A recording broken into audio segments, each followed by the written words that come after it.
Hello, I'm Becky Blackburn. I'm the Public Services Librarian here at the Westfield Atheneum. Welcome. I am here today to do a short little video about Healthyish, a cookbook by Lindsay Hunt.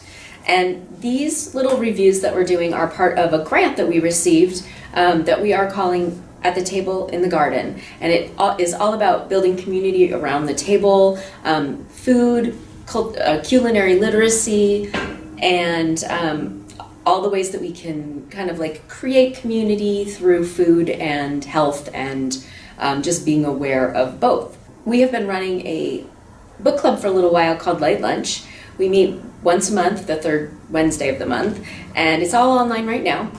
And everyone checks out the same cookbook, and then we all cook from it, and then we discuss what we liked, didn't like, any little things we learned, and we learn a lot from each other too. It's just a really fun little conversation over lunchtime that we started when COVID hit, and we were like, we're all kind of putting on some weight and looking for some new lighter recipes maybe to work into our repertoire.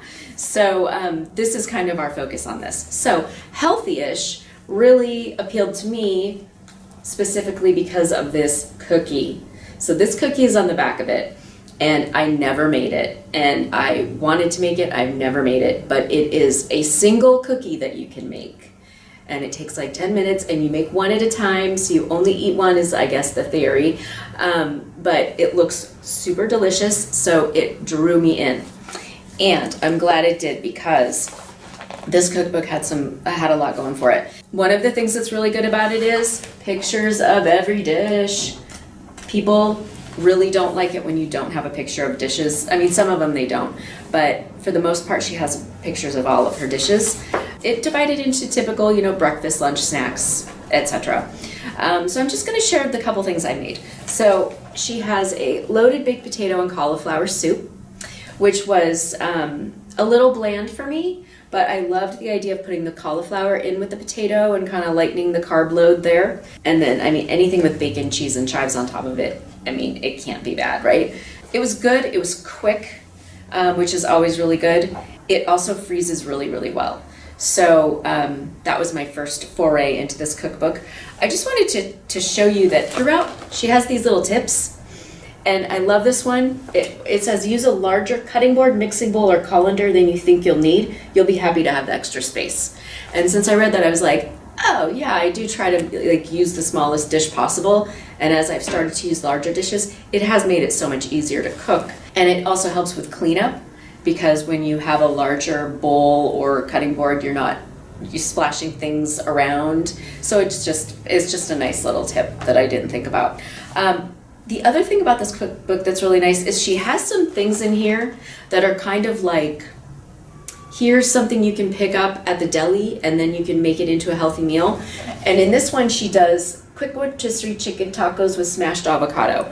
So it's just tortillas, avocado with some stuff like lime and salt and pepper in it, the shredded chicken from the rotisserie. So she makes these quick pickled red onions, and they're very easy to make.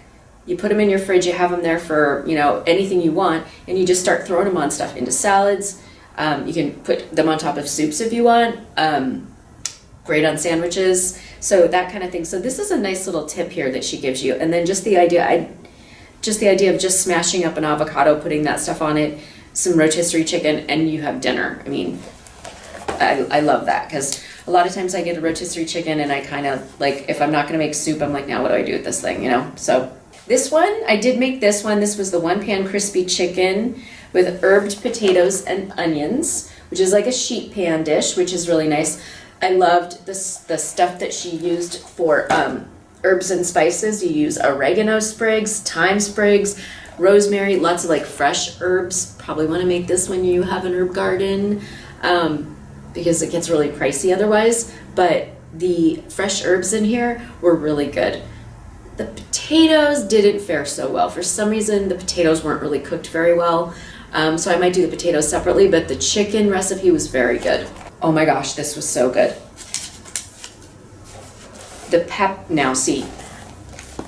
Now I'm making myself into a liar because there is no picture. But this recipe is amazing. It's paprika rubbed chicken thighs with smashed cauliflower. And it is so, so good. So, so good. I made some, and I have a friend who's on keto, so I can basically, it's very hard to feed her. And I was like, hey, I'm making this dish, and I think you can eat this. And so she came over and she had it, and she just loved it. It was so good. So the way you do this recipe is you cook the chicken first with all the spices and everything, and then you layer the cauliflower in there, put the chicken back on top, stick it in the oven for like 20 minutes or so, just to finish up the chicken, cook the cauliflower all the way through. You take it out, you smash up the cauliflower, and it's done. And it is so good.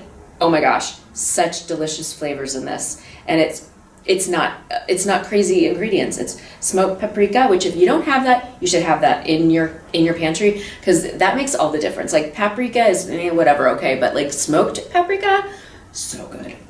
Just a little tip. Dried oregano, crushed fennel seeds. As I've gotten older, I find that I love fennel and anything that has fennel in it, and it's just really is a nice combination, just really wakes it up.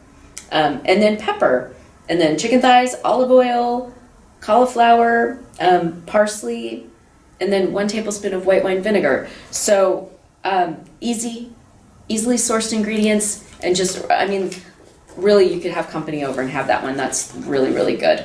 That is Healthyish. So if the chocolate peanut butter cookie does not entice you to take out this book, I don't know what to tell you, but hopefully the paprika smashed cauliflower dish will do it for you. Okay, thank you.